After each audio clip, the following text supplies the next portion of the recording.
Dom de Marco, Dom de Marco.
Next selection. Hey, it's all less for press, baby. Just rock with me now. And I'm just running, make low so. In case you ain't know so. Yeah. You've got fashion and style. I'm loving your smile and the way you get down. Love that, baby. Rock with me now. Yeah. I can't see no one else. It's you by yourself, yeah, in spite of the crowd. No one else matters. It started off with a kiss, never expecting this. And now I'm in coping with my addiction. Started off with a kiss, never expecting this. And now I'm in coping with my addiction. While all the girls say, I'm addicted to you. I'm addicted to you. I'm addicted to you. You're my addiction. I'm addicted to you. I'm addicted to you. I'm addicted to you. You're my addiction.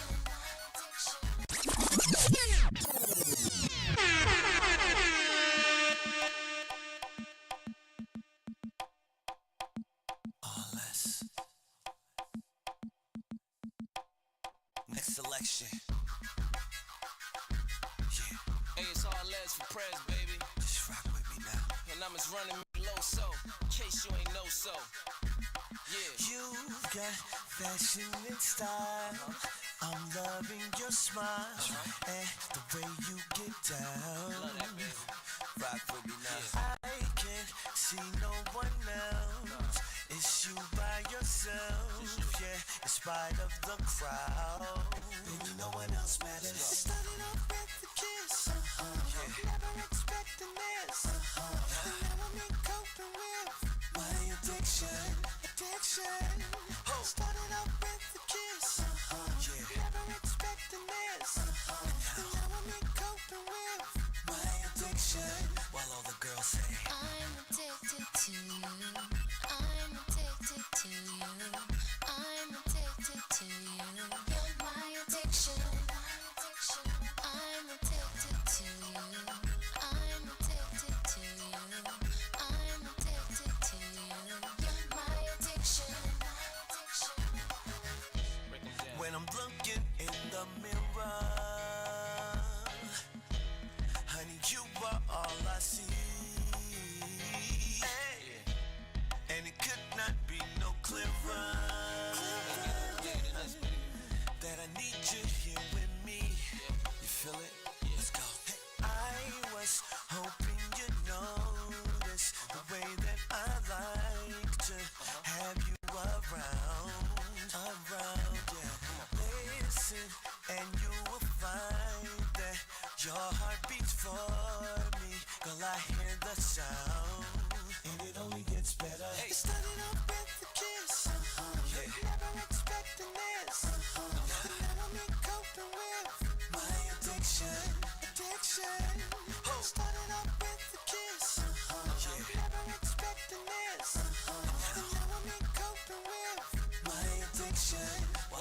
I'm addicted to you.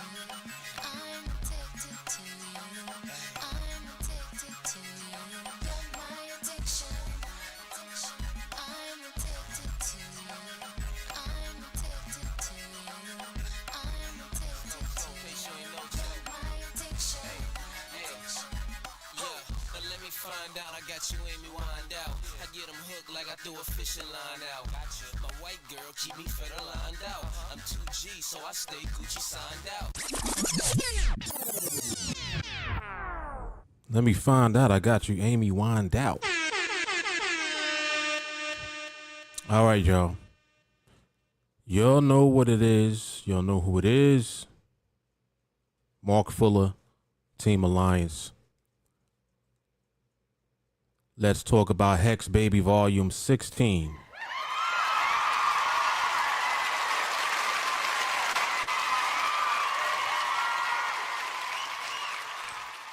I'm doing a little deep dive tonight.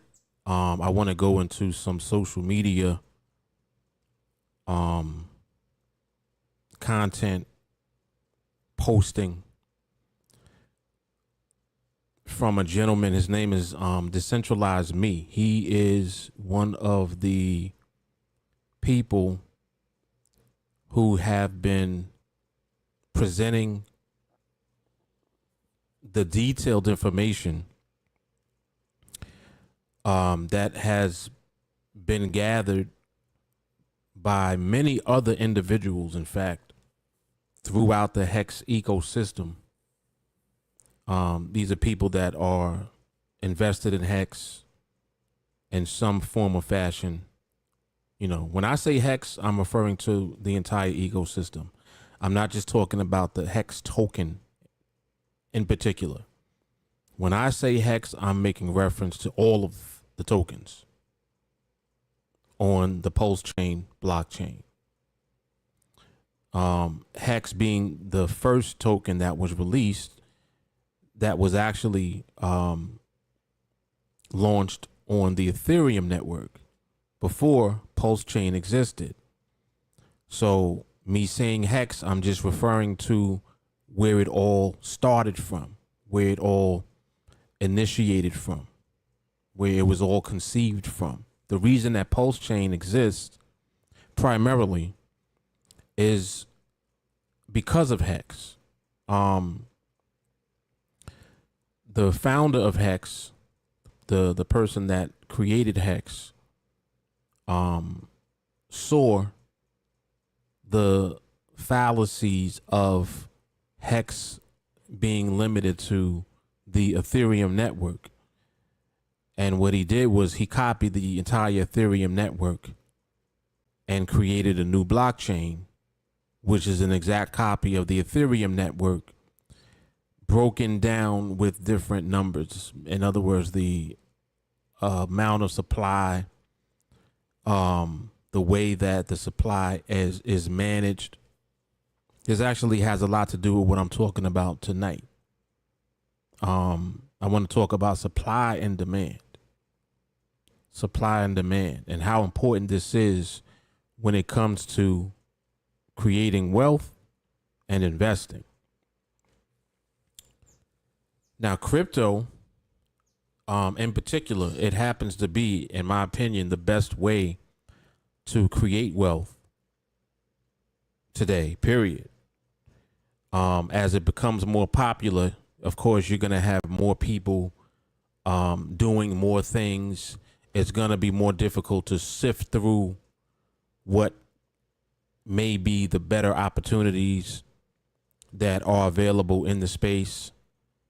You know, there's confusion about what the difference between decentralized crypto versus centralized crypto is.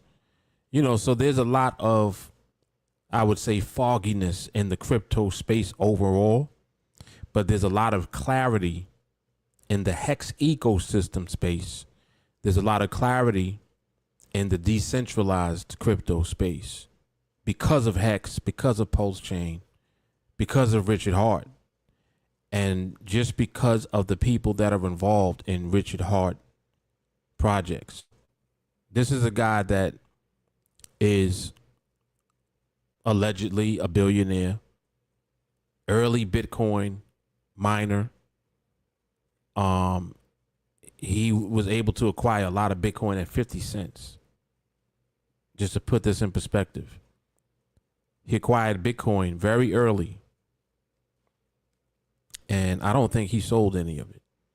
I think what he did was he figured out how to leverage the Bitcoin that he owned in a lot of different ways. And in the process of him doing that, he discovered a lot about how crypto works, I believe. Started to align himself with, the right people. He's a smart guy. And what he did was he has taken the crypto space and, developers and people that know shit, and he's like formed a team of developers that have built the foundation for what he wanted to be a better version of Bitcoin, which is what HEX was created to be. It was created to be, or designed to be, a better version, a fully decentralized version of Bitcoin, because Bitcoin is a great idea. Bitcoin represents what crypto was originally created to be, although Bitcoin was taken and it was centralized through the exchanges that you can buy Bitcoin from. So they can't break Bitcoin, so to speak. It's going to exist because you can't destroy crypto. It exists, right? But what they did was they figured out a way to manipulate the entire situation by requiring that exchanges that are making Bitcoin available to people, they have to collect your information. They have to do what's called a KYC. They have to do what's called a know your customer, where they collect your personal information. And in the process of them doing this, you basically are able to identify who a wallet belongs to, when the purpose of crypto was designed to be anonymous for the owner of the wallet. In other words, I don't want everyone knowing it's me personally that's transacting on the blockchain. That's the whole purpose of it. I want to be able to be free to transact and to do what I want without limitation, without restriction, and also by not having my privacy stepped on. So I want to be able to do it privately if I so choose. This is what crypto was invented to do. It was designed to do this. So the entire HEX ecosystem, it has all of this as its foundation as far as being decentralized. Now, at the point that we are right now, several things just this week alone that have taken place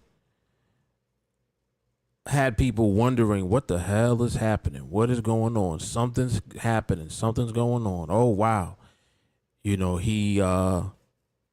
starting to stake all of the HEX in the originating address bags, meaning all of the HEX that he controls, he started to stake. He started putting out stakes for 15 years, the max. Damn, what does it mean? What does this mean? He's staking all of the HEX in the away bags. The hell? This is what people are thinking. People are trying to figure out, well, why would he do that? Then he has some short stakes. I think that he had a large portion that he stakes for 7 days. I think it's up in either tomorrow or the day after. It's up to for him to end the stake if he so chooses, which I believe that he will. But nobody knows what he's going to do with that HEX after that. Now, mind you, we know that HEX exists on both chains. He did it on both chains. At first, he did it on Ethereum. Then people were like, oh, he's doing it on Ethereum. He's trying to pump this and he's trying to do that. Then he does the same thing on the PulseChain network. He stakes all the HEX on the PulseChain network too. So everybody's trying to figure out like what the hell is going on. So anyway, This gentleman, Decentralized Me, is part of the group of individuals that have uncovered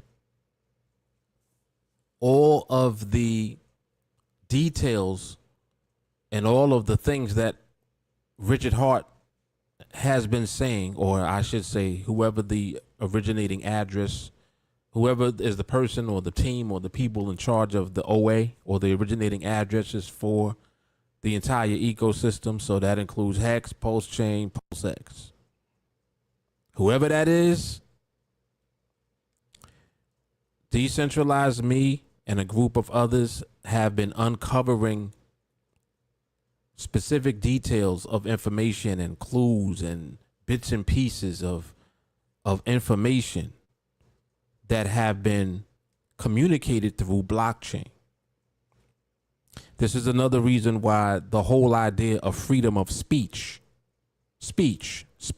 is what the blockchain the blockchain allows you to do. What does that mean? You can speak through the blockchain. You can speak through a transaction freely, meaning that no one can stop you from executing a function on a blockchain. If you have the keys to your wallet, just as an example, and you have X amount of tokens from a decentralized blockchain, such as PulseChain, in your wallet, no one has access to the tokens in your wallet except for you, because you own or you control the keys to your wallet. So your wallet is the way that you're able to access the token from the supply that exists for the token and move it from the supply into your wallet by purchasing the token or by exchanging monetary value for the token. So just as an example, how do you buy HEX now? How do you buy HEX on PulseChain? In order to buy HEX on PulseChain, you have to buy the native token of the blockchain that HEX is on.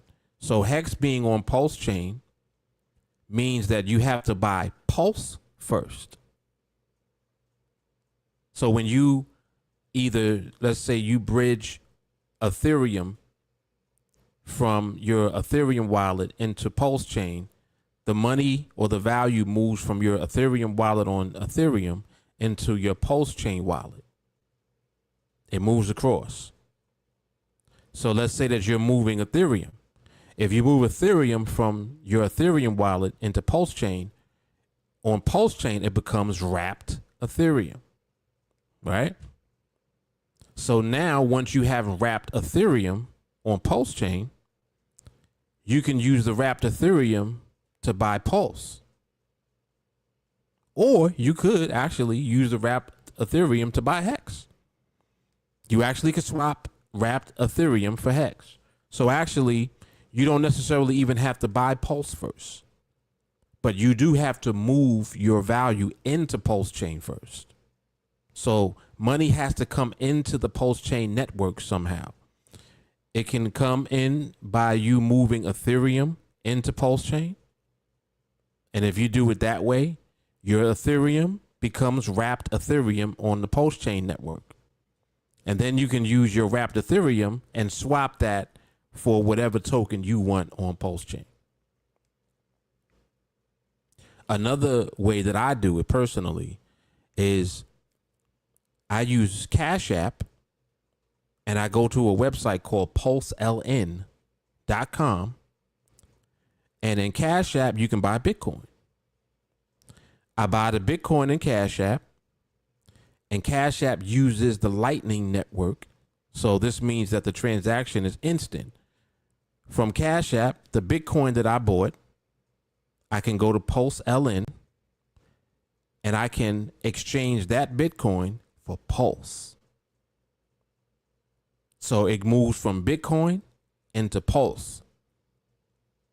So that puts Pulse directly into my PulseChain wallet.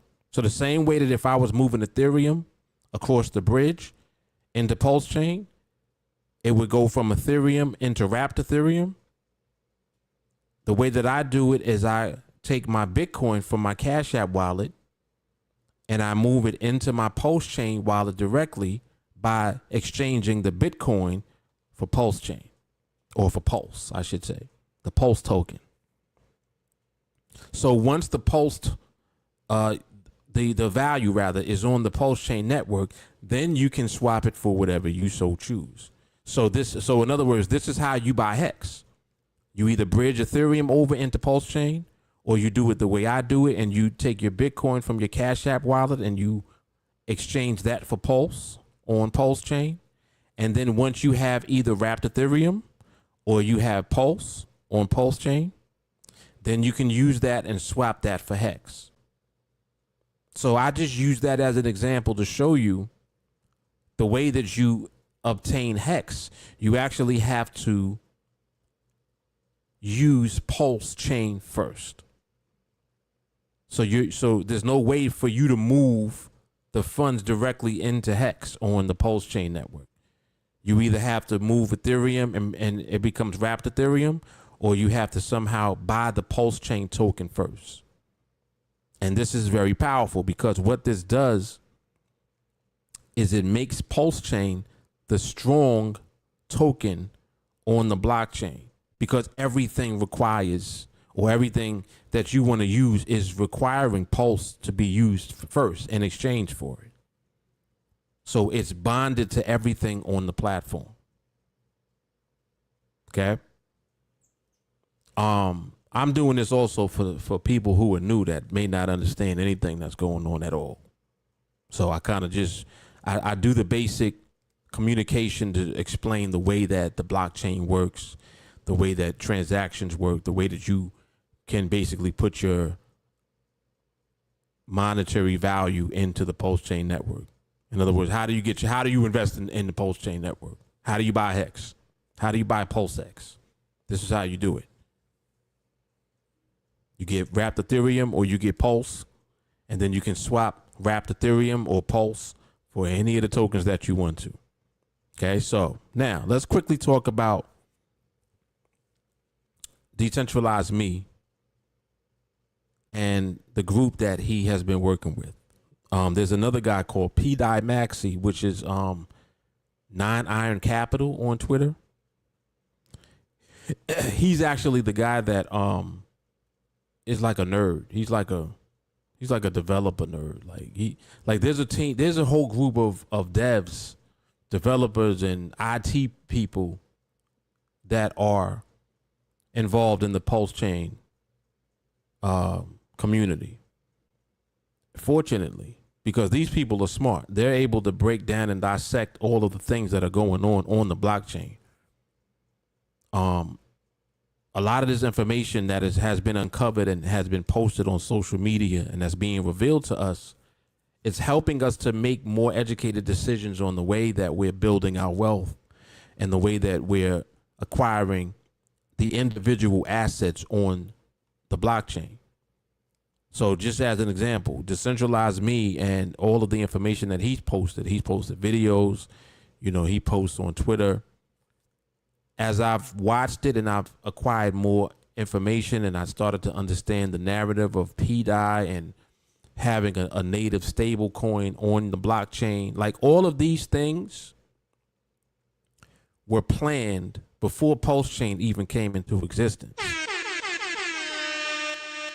This is what I'm beginning to realize, that it's not that Richard Hart is just starting to do different things and he's playing with this and he's playing around with that and he's seeing what this does. This motherfucker knows exactly what he's doing. And it's like a master plan that he's had from the very beginning. And it's so funny because when you go back and you watch a lot of his videos, he talks a lot about the glory. You start to understand what he means when he says that. In other words, he's doing a lot of this just to show and to prove that he can make people rich. And that the people that become rich and who get rewarded are the people that are the believers in what was originally designed to be. The same way that people, were Bitcoin maxis in the beginning. They believed in the white paper and all the stuff that Satoshi Nakamoto was talking about in the early days before he even launched Bitcoin. Like, they were following this guy when he was talking about all of this freedom of speech and like all of that. A lot of that stuff came from him. A lot of the stuff that Richard Hart talks about came from Satoshi. But what Richard is doing is he's making it better. That's the best way I can describe it. He's making it better. And by you paying attention, you'll begin to understand, oh shit, this is how we can build our wealth with something that ain't going nowhere, something that's going to be here forever, and something that is built and is being designed by someone who has figured out all of this shit, and he reverse engineered it, and his plan is just unfolding right before our eyes. Everything that he's doing. It's like, oh shit, he started to stake all of the HEX in the OA bags. Why is he doing that? A couple of days ago, with the incentive token, he reduces the inflation on the incentive token. And I apologize because, a lot of this is information that I'm, becoming aware of during this entire process. So when I talk about things, it's because I've already studied and done my due diligence to know, okay, I understand this and this is my plan for it. So by the time it reaches you guys, when I communicate what I'm doing, if I'm doing it, I've already done my diligence to know why I'm doing it. Just like in the last stream, I was talking about incentive token. Ironically, I was talking about how I had just put in some liquidity providing in the farms. I just, like, literally in the last stream, the one right before this one, volume 15, I was talking about ink. I was talking about the incentive token. This guy, just a couple of days, cuts all of the inflation for the incentive token on purpose. What that does is it creates the environment that's necessary for the price to move up. Uh-oh.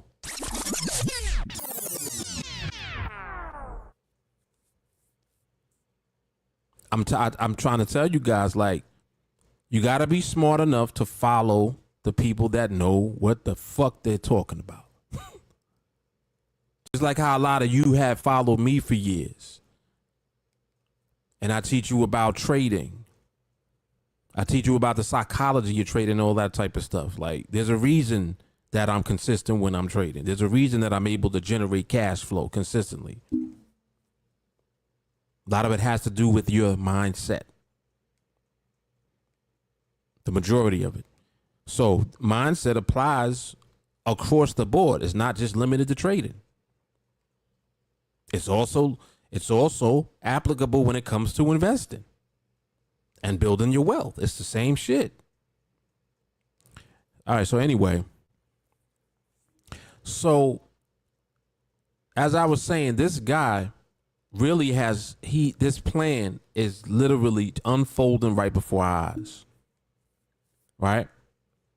So the P-Dot narrative, the P-Dot is the stable coin for PulseChain. We could say it's one of the stable coins, technically, but I'm saying it's the stable coin because it's the one that has come from Ethereum, the only one that there are no admin keys for. USDC, there's a company called Circle. They have the keys for that coin. USDT, company called Tether. They have the keys for that coin. Those are both stable coins that have existed, or I should say that do exist on Ethereum. So They were copied over to PulseChain as well. But then you also have DAI. DAI was copied over as well. DAI has no admin keys. DAI is controlled by something called MakerDAO. And whoever controls MakerDAO controls DAI and can peg DAI. And this is where it starts to get very interesting when we start talking about pegging DAI, because the purpose of a stable coin is to maintain a value of $1. And what this does is it allows you, for example, let's say that you have Ethereum. Let's talk about the Ethereum network for a moment. On Ethereum, let's say that you have a token that you want to exit. When you exit the token, you have to swap the liquidity of that token for something else.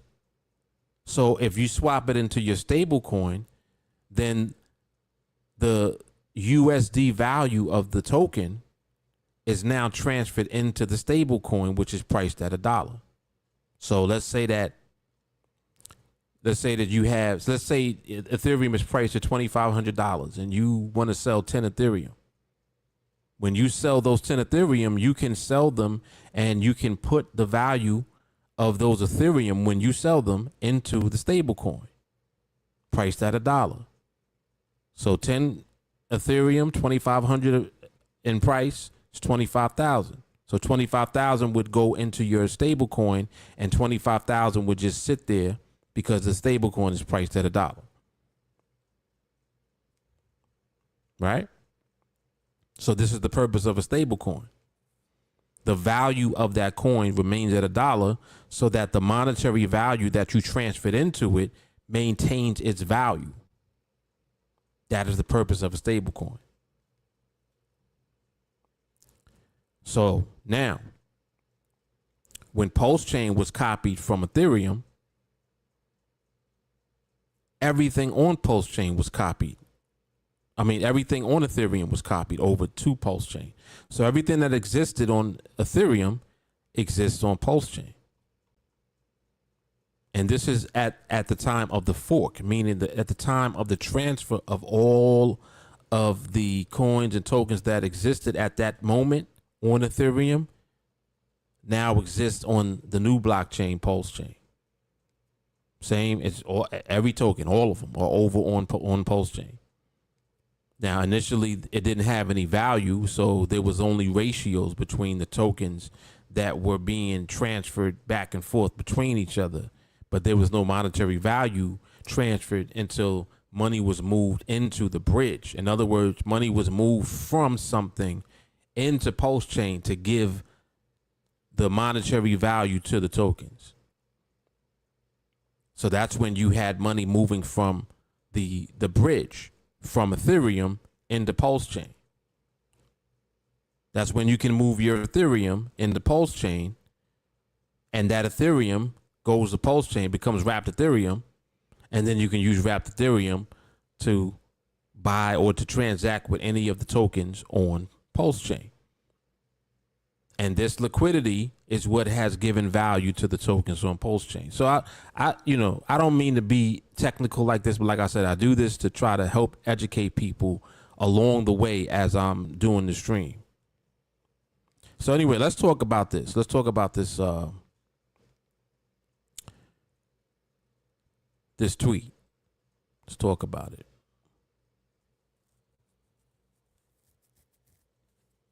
So Decentralized Me has been educating the entire community through videos and through posting on Twitter primarily about the PDI narrative. This is not a new thing. This has been talked about ever since PulseChain was launched. It just was in a very small circle of people that knew that PDI had something to do with what was to come. As more and more things began to unfold, it just became more and more clearer. So at this point, at the point that we're at right now, what he's doing is he's talking about what Richard Hart has done as far as the HEX stakes recently. So basically what has been done is the HEX stakes have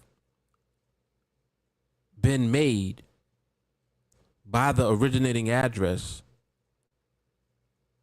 many of them for 15 years, which is the most amount or the longest duration that you can create a stake for. I think initially nobody really knew what was going on, to be honest. But these guys are nerds. They figure this shit out. They start to realize, well, why would he do that? Oh, okay. Oh, you know what? It could be because of this. Let's look into that. So when they start figuring things out, they don't just say shit. They actually go on the blockchain and they start picking transactions apart. They start looking at activity of the wallets. They start looking at how the wallets are interacting with different protocols on the actual blockchain. They start looking at shit. So anyway, let me read what he says real quick. So he's talking about Richard Hart. Richard is creating a secondary market for HEX that also enables him to collateralize PDI. Now, that is an important statement right there. The collateralization of PDI. And you guys have to watch his content, Decentralized Me. You can look him up on YouTube. He has a YouTube channel. He has various videos that talk about the peg and how it's gonna be pegged and all of this stuff. It's all on his YouTube channel. You'll just look it up and you'll see it. So he talks about collateralization a lot and how the OA bags would collateralize PDI. Now, why is that important?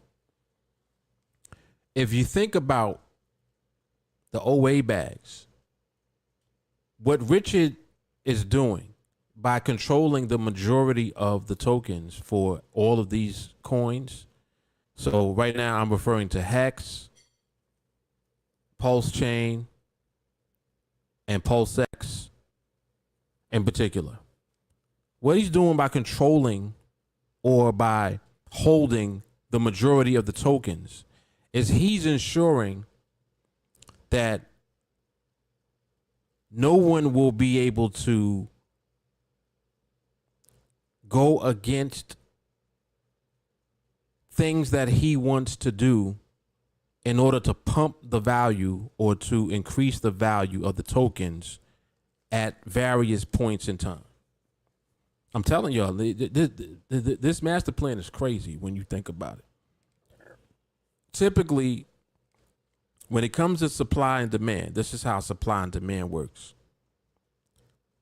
Demand is over here. Supply is over here. Demand is who wants to buy this thing right here. The supply is how much of this is there to buy. The more demand that there is, the less supply that there is, it makes the price of this higher.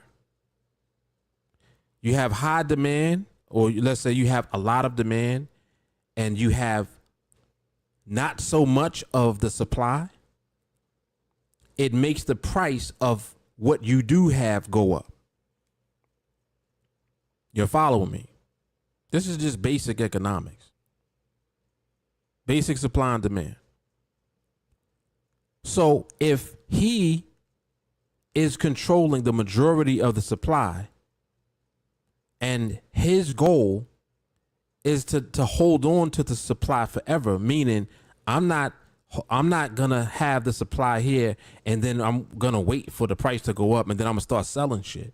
No. His goal is to have that supply locked up, meaning I'm not selling Ain't nobody selling. And over here, demand will increase for this thing over time because this thing is becoming more and more scarce. It's harder to get. The harder that this is to get, the higher the price goes. The more demand that there is for this thing and the harder that it is to get, the higher the price goes. So if he's controlling how much of this there is available for this right here to match up with, this is demand.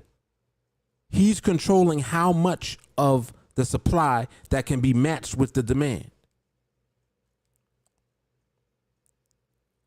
And he can do things that make this more and more rare. It makes this less available. It's genius. It's genius, literally.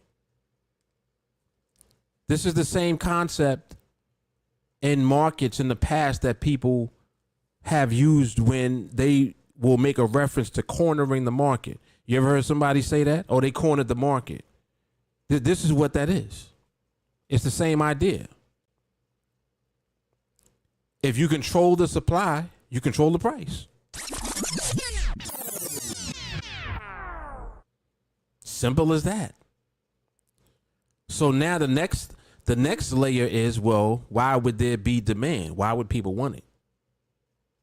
And this is where it gets very, very interesting. Because all he did was he took something that was already in existence that people want. People want Bitcoin. People already wanted Ethereum. He took them both and made better versions of both of them. And at the same time, copied all of the protocols and all the things that come along with the functionality of Ethereum when he copied over Ethereum into PulseChain. But the difference is he controls the supply. And he's not going to sell anything ever. As a matter of fact, he, quiet as kept, he's probably buying more of the supply up. Using little wallets and bots. Who knows? He's in this for glory because he wants to prove, you know what? Let me show y'all what I'm able to do. Let me show you what I could do real quick. Let me show you how Ethereum should do shit. This is how they should do it. If they really want to make y'all wealthy and they really want to make y'all rich, this is how you do it. This is what he wants to prove. He wants to prove that he's able to do that. He's able to make you rich, literally. And that's a bold thing for somebody to pursue as far as being able to actually execute on it. Because it's one thing to talk that shit. It's another thing to actually have a plan to execute the shit. And that's the difference. That's what he has in place. So anyway, I'm trying not to get distracted, but I keep going into the details because the details are very important to understand. Like, what is this all about? Like, what is happening? Why am I even buying any of this shit? Why am I even investing in any of this? You invested in this stuff because it's going to be extremely valuable in the future because of what it is.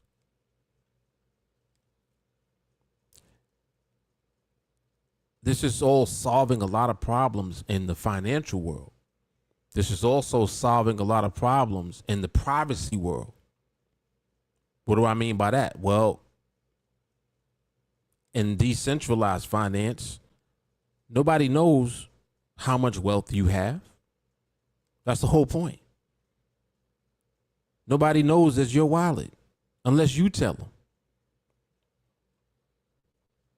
It's just like we're talking about Richard's wallets. You think he got one wallet? You got to realize that if he's controlling the entire system, There's wallets that you have no idea that he even has that are there somewhere. They're there doing shit in the background because he's in control. He's able to do specific things that can move price when he wants. Y'all tell me what happened after he started staking HEX? What happened after he cut incentive? What happened to the price? What happened to the price? I think incentive went to $4. Like overnight, if I'm not mistaken. It was trading at $1 and change. And I noticed because when I was looking at my LPs, I was looking at how much incentive, and I'm calculating how much incentive I'm gonna have in another 6 months to a year, blah blah blah blah blah. Then I hear, oh shit, he cut the incentive. He cut the inflation. He did what? And then I look at the price. I'm like, oh shit, the price just doubled.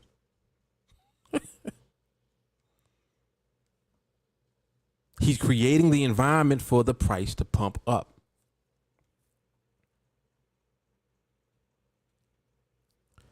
Another thing he does, recent, he's always expressed his disdain for like memes and stuff like that. And for people who rug pull, like people that create projects for the specific reason of extracting value from the project. Like their goal is just to create and generate a buzz, price go up, then they sell everything and they take all the money from that project and keep it for themselves. They call it rug pulling. He's always expressed his disdain for that. The one thing that people are going to do is whatever they do. What do I mean by that? Well, people are creatures of habit. There are degenerate gamblers that exist, even in the crypto space. There are people that just they love it. They love looking for coins and buying coins that they think is going to go up.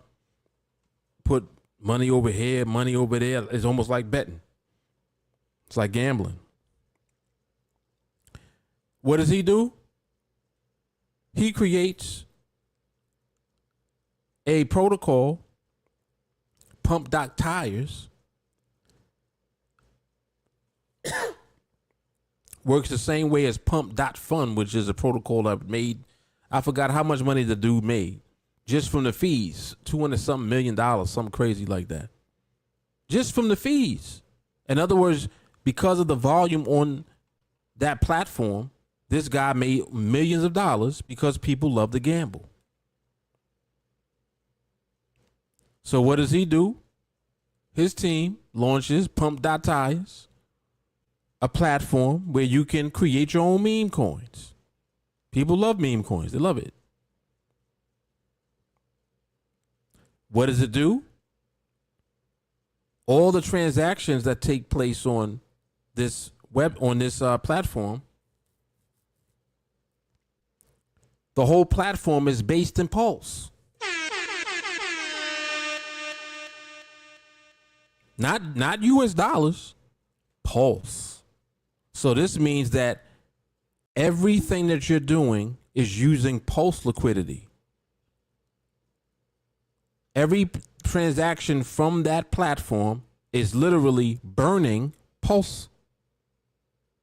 What does burning mean? It's making it more and more scarce. It's reducing the supply. It's making it more rare. What happens when something becomes more rare and more demand increases for that thing?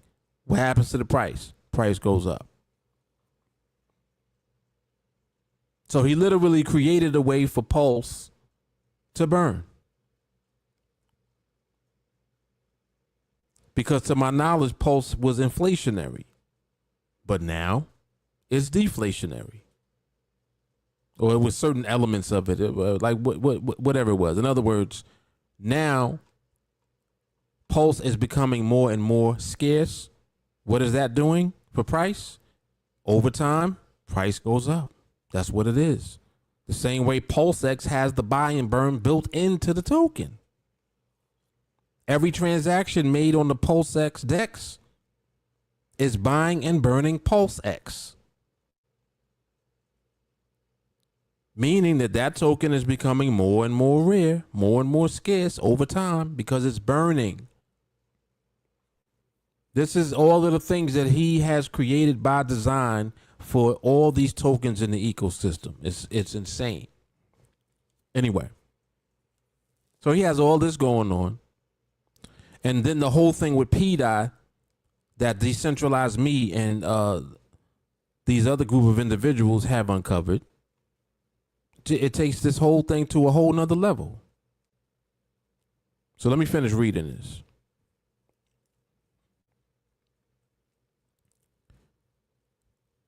Because I think I only got as far as the first sentence. So Richard is creating a secondary market for HEX that also enables him to collateralize PDI, monetizing his OA holdings. I could talk about that too. Because think about it. As the value of the tokens go up, the value of the bags that the OA has is going up. But he has no way to monetize that value. And the reason I'm saying that is because he's never going to sell. He's not going to sell any of the coins. So how else is he able to leverage the value of the coins to help the ecosystem continuously grow and increase in value? This is how he's able to do it, through PDI. So monetizes OA holdings and pump PulseChain into oblivion. This is what Decentralized Me is saying. One of the easiest ways he can encapsulate his stakes after they've been made, and encapsulate just means wrap. Same way that I talk about wrapped Ethereum. What this is referring to is once the HEX is staked, remember that the HEX is taken off the out of the supply. It's not there now. It's burned. It's literally burned.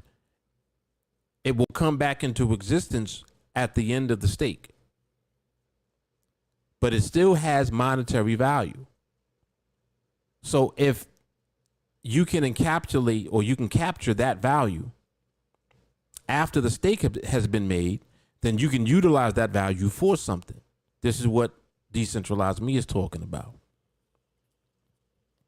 So he's saying one of the easiest ways he can encapsulate his stakes after they've been made is by using a tracking system that logs the stakes into a smart contract that can later be used to mint the derivative tokens. See, all of this is technical talk. This is nerd talk. Now I don't even fully understand what that means, but it's like I do, but I don't at the same time. Because I'm sitting here like, well, how does that work? How does that happen? How does that happen? You can how this shit to death. I don't have to how it to death because I'm understanding the basics. Like, I understand what this is saying. Saying that it's taking the value of the stakes and then using a smart contract at a later time to mint a token that represents the value of the stake. See, I caught that from reading this. So let's continue. To create a secondary market, he needs to place this derivative in places where people can trade it. Listen to the language. Trade it. Tokens. So a token is basically something that is attached to value. Right? What gives Bitcoin value? It's the money that's attached to it. Well, where does that come from? It comes from people. It comes from supply and demand. It comes from the activity that people are doing on the chain. That's what's giving it value. So anyway, create a secondary market. He needs to place this derivative in places where people can trade it. So it would be in liquidity pools and in lending protocols. So for example, PulseX, PIV, and PComp, whatever that shit is. People will be able to buy and sell fractional shares of HEX stakes. They will trade at either a discount or a premium. This is useful for those who don't want to hold HEX directly, but want to earn a yield-bearing asset. See? And I don't even know what all of that shit means, but I understand what he's saying. He's saying that this is the opportunity that will come as a result of Richard collateralizing the HEX stakes this way. He can create long HEX stakes. Or actually, Decentralized is saying that we can do this. We can create long HEX stakes. We can mint the derivative token, create a market by putting half of your derivative tokens in pools and lending protocols. Realize the other half as a stable coin that kicks off your own virtuous cycle and protects the price of your derivative. God, I love this man. So he's going through all of this because he's talking about the specific things that he and these other guys have discovered. He's talking about it. I would play this. I don't know if the audio plays on this. Let me see something. Let me see if I can hear this. Let me just play this real quick. If it'll play.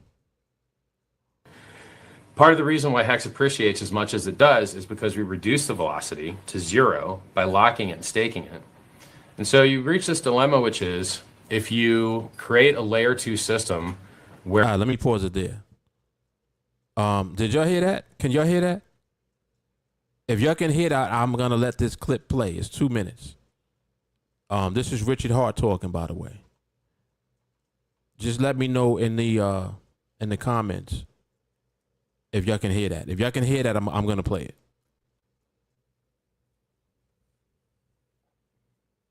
Y'all just type yes or no.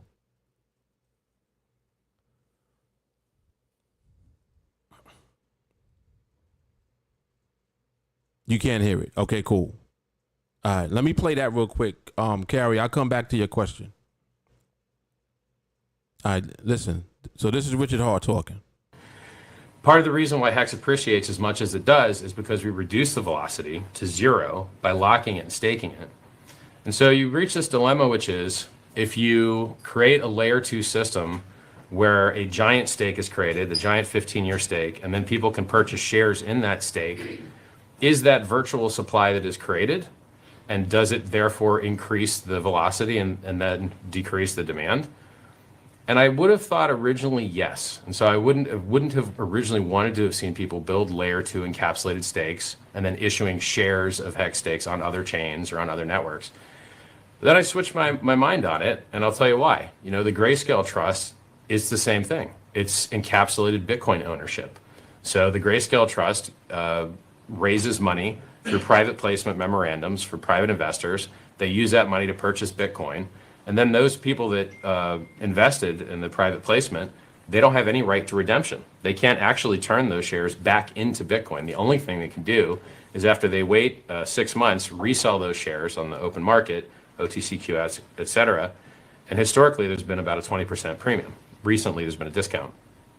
So if you think about it from that perspective, the Grayscale Trust just buys Bitcoin and never sells it.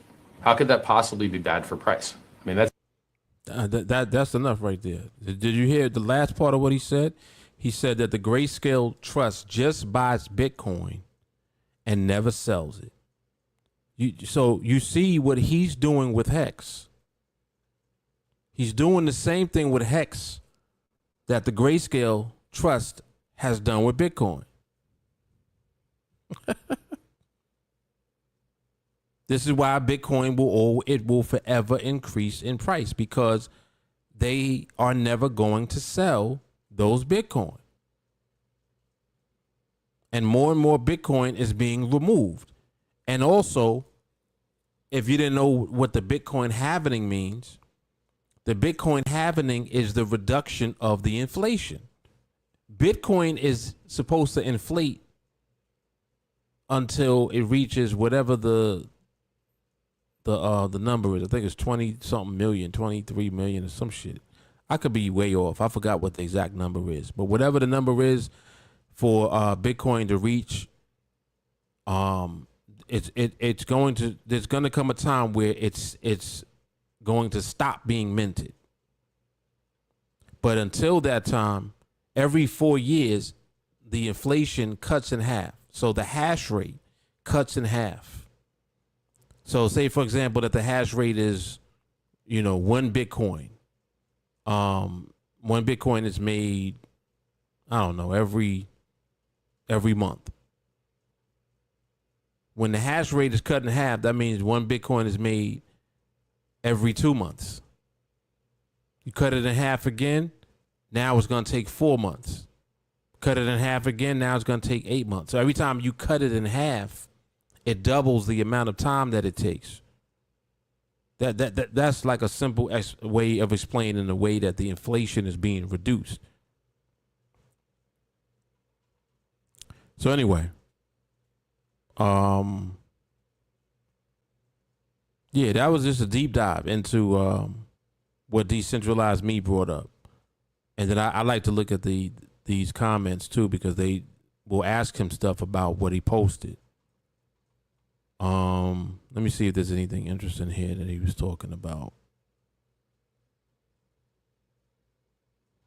Here he's talking about Piave and Compound have been taken over on PulseChain. He's talking about Richard Hart taking it over. He's saying Compound is being worked on. Let me see what else he's talking about. This is when the video was from. This was 3 years ago, October 21st, 3 years ago. So this was before PulseChain even launched. This is what I mean about him having a master plan. He already knew all the shit he was going to be doing. We just didn't know. We just didn't know.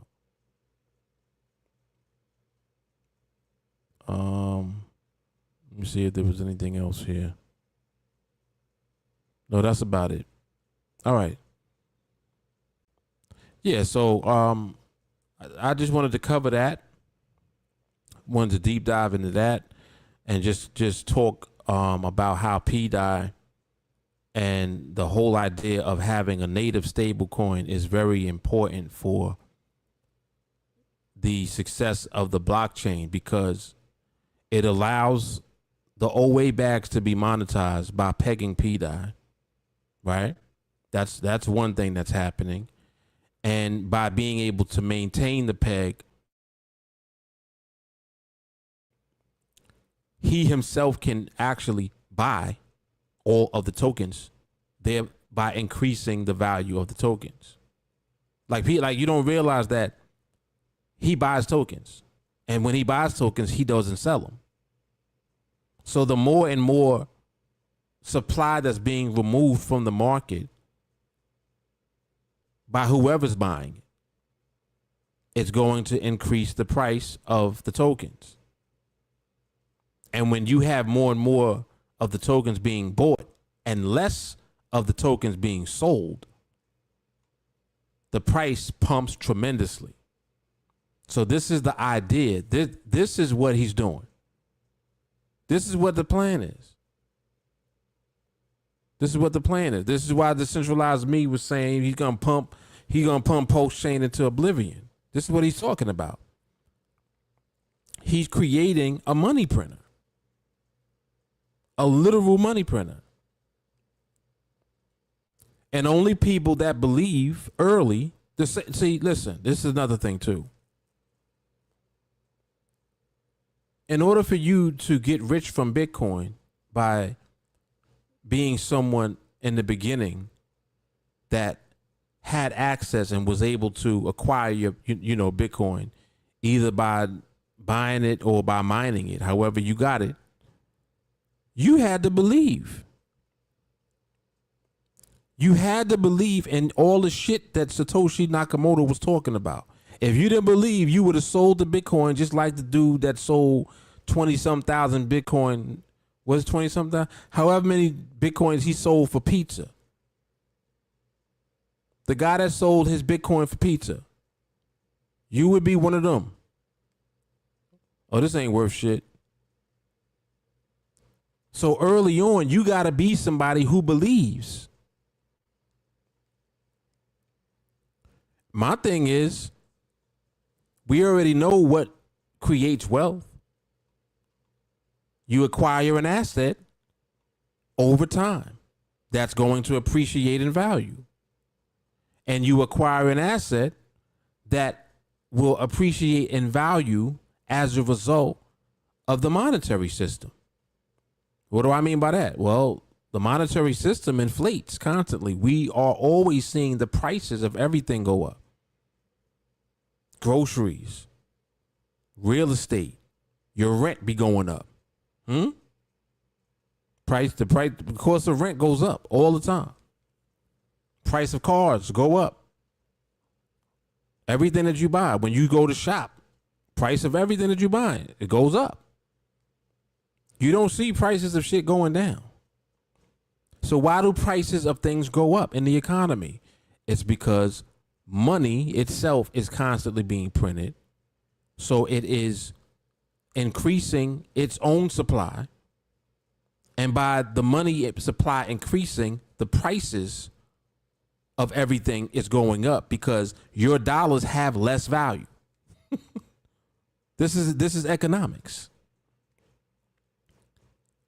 Those dollars that you earn from your job, those dollars that you earn from your business,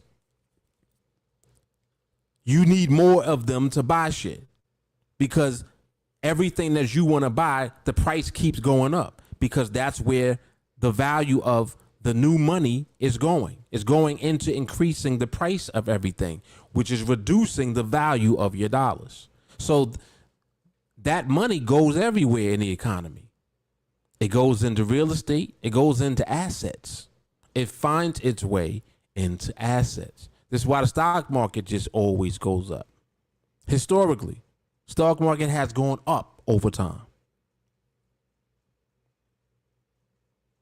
It's because of monetary inflation.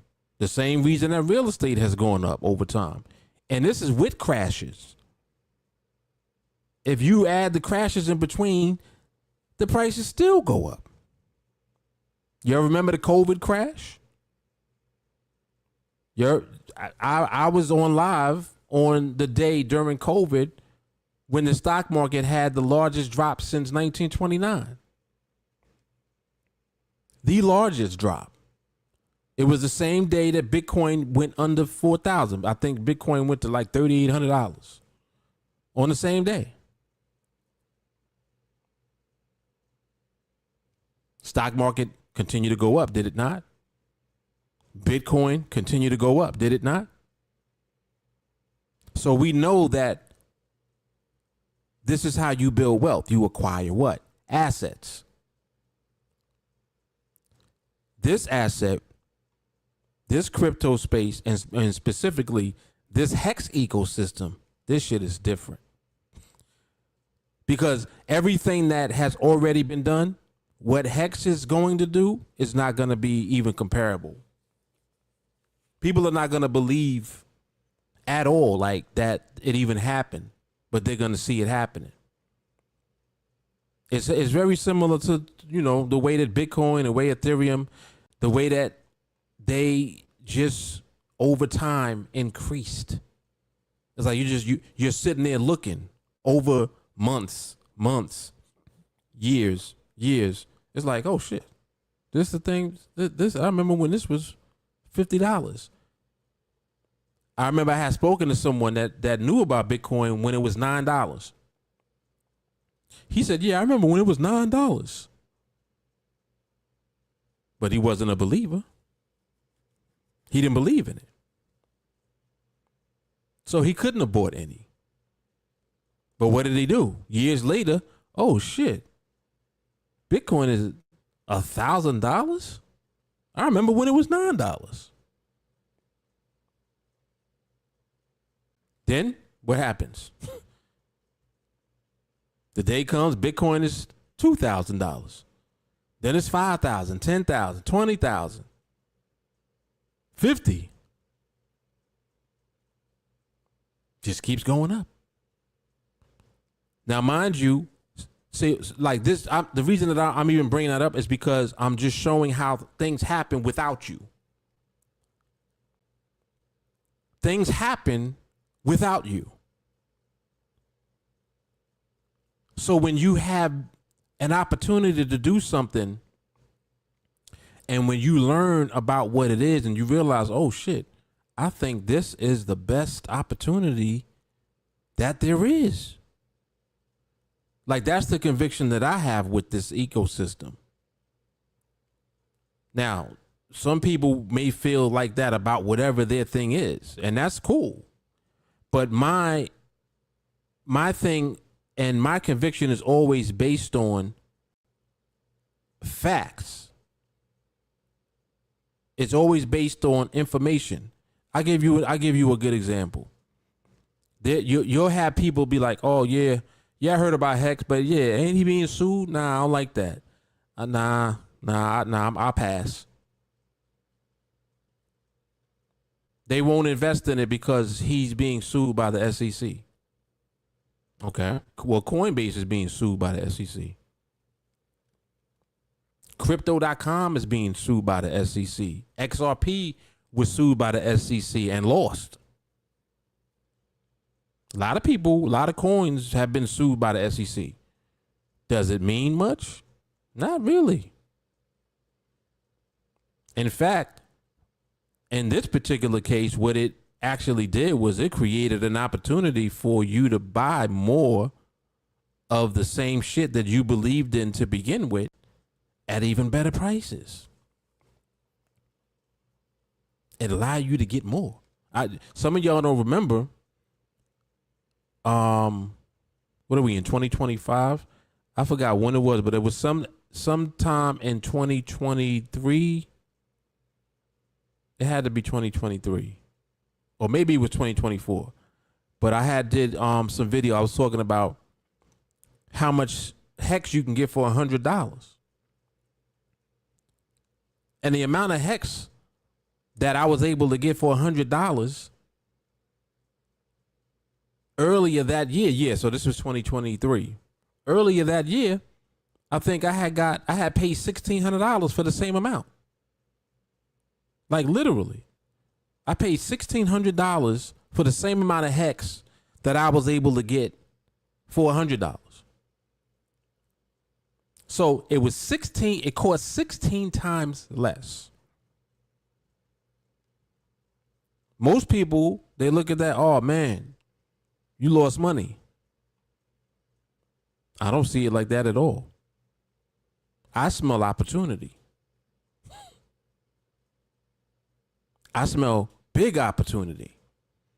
Because see, like this, so, you know, a number of things had taken place after that. So when I'm making reference to when I bought HEX at $1,600 worth of HEX, this was, well, not early HEX, but this was early for me HEX when I first started buying HEX. I think HEX was around $1 and change, something like that, maybe close to $3 around that time when I started buying it. HEX, it's the same HEX right now. That's like 2 cents. Yeah, shit was like $1, $2. This is when HEX was on Ethereum before it even launched on PulseChain. But nothing changed about HEX. It's still HEX. And in fact, I became more and more educated and more aware of the way crypto works, the way DeFi works, and why we're doing this in the first place. So through all of that pain, it's like, okay, well, why are you doing it to begin with? If you're doing it just so that you can take this money right here and put it here and hope you get a 10x, well, okay, so you had 1,000 and you got a 10x, so you made 10,000. Now what? See, you're tapping into degenerate behavior because now you keep looking for 10x. Everywhere you look is you looking for 10x, and you're not going to be able to consistently find 10x.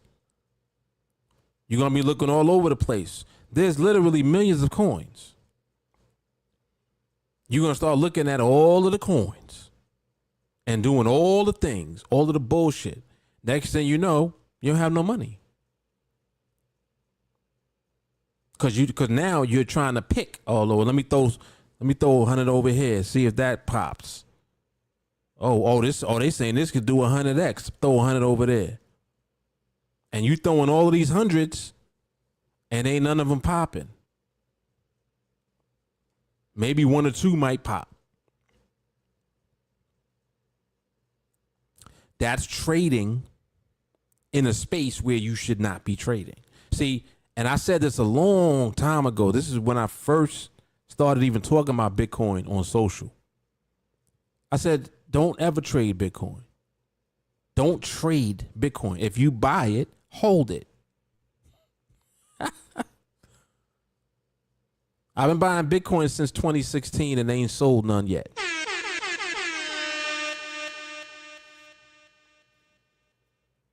And I'm telling you, even with that, like I did that, but I'm telling you, HEX is different. HEX is different. And when I say HEX, HEX, PulseChain, PulseX, PDI, incentive token. That's what I'm talking about. It's different. So anyway, let me get off of this, man. I'll be here all night talking shit. I'll be here all night. All right, let me go back. I think Carrie had a question. Let me see something. With fractional HEX stakes for those that do not directly want to own them, would that be like a HEX ETF? Fractional HEX stakes for those that don't directly want to own them. Yeah, it would be. It's kind of similar to like the idea of like a mutual fund, which is what an ETF is essentially. It's like a mutual fund. It's like a mutual fund version of whatever the underlying asset is. So in this case, you're saying HEX. Yes, that's right.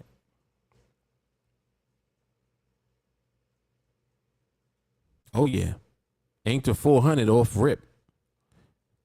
My first prediction is 375. And I don't give predictions. I'm just throwing out numbers that I know is gonna hit at some point. Yes, sir. That's right. You don't lose until you sell. That's it. Yep. March 2023, you introduced me to HEX. I was buying in at 8 cents. EHEX at an all-time high, 54 cents. Right. That's right. And what was I saying? Dollars? I'm sorry. I apologize. I think I was saying dollars. I think I said $1 and $2. I didn't mean $1. I meant a penny. Excuse me. That's my bad. Why was I saying dollars?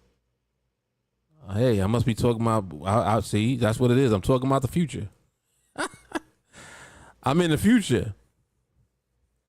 I'm in the future.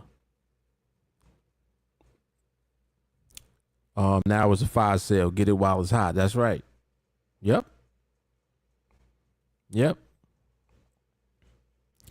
So, I'm still building my PDI bag. I'm almost at 500,000 PDI already. Incentive. My plan for incentive was to do the LP, but I'm gonna start buying incentive token too. Of course, PulseX. And I don't know if I have enough PulseChain. I'm gonna just start buying everything. Eventually, I'm gonna just start splitting it up. So, in other words, every week when I buy it, it'll just be split up into everything evenly. Gonna start doing that eventually. But what I like to do is I like to set a goal for each token, and then when I hit that goal, then I'll stop and then move to the next one.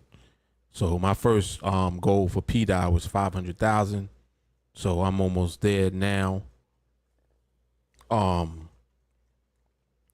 My goal for PulseX, I want 200 million, and I'm halfway there. PulseChain, I think my goal was 50 million, if I'm not mistaken. But I think I'm gonna up that to 100 million. So, you know, like these are numbers that I just have set in my head, so I'll just have a destination for each token. So like I can just focus my attention, like, okay, each week I'm hitting this one. Boom, boom, boom, boom, until I reach my goal. Then when I reach my goal for that one, each week I'm hitting this one now. Boom, boom, boom. And then when I reach my goal for that, and so on and so forth. So that, you know, that's the way that I've been doing it. And yeah, just consistently buying it every week. That's it. That's the plan. It's like, oh, Mark, should I wait for a pullback? I don't do none of that. Like, that's not what this is. This is not trading. The whole purpose of this is to acquire these assets, period. That's it. The reason that I'm focused on PDI is because I do believe PDI will peg probably before everything else happens. I think that PDI is going to peg, and then I think that as a result of that, you're going to just see the whole ecosystem take off, because you'll be able to buy and rotate that money from PDI into everything else, and it's insanity. It's just insane, because it's not going to just be you doing it. It's going to be a whole community of people doing it, and Richard Hart doing it. And I'm just saying, that's just, you know, that's if things work out the way that I believe that they will. But who knows? Who knows?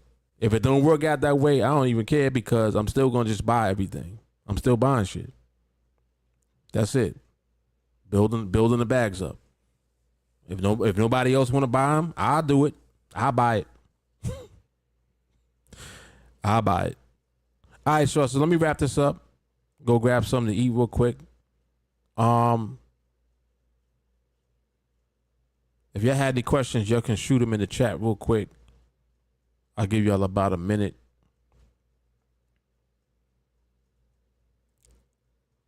Appreciate this, man. All facts. All facts. That's right. Right.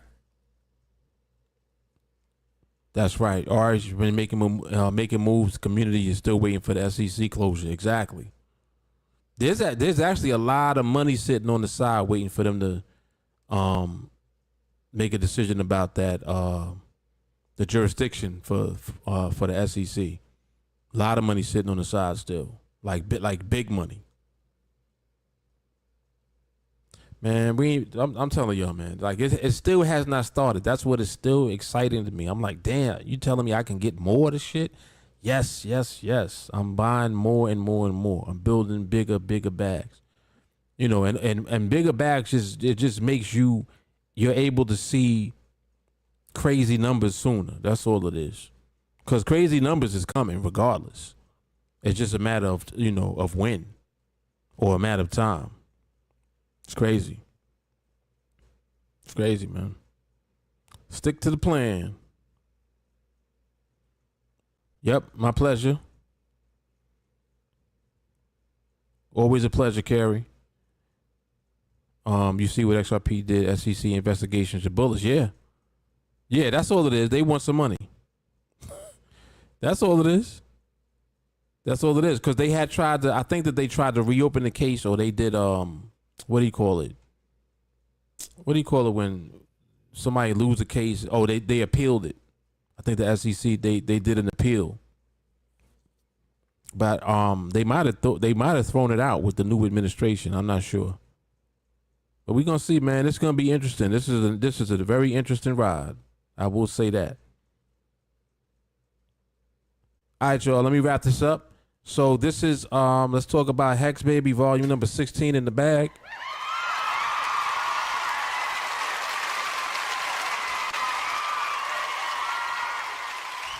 Appropriately titled, Still Building the HEX Bag. Because that's literally exactly what we still doing, y'all.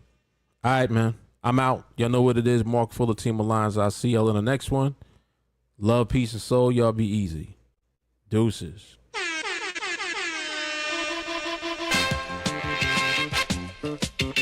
Dom the Marco. Dom the Monko.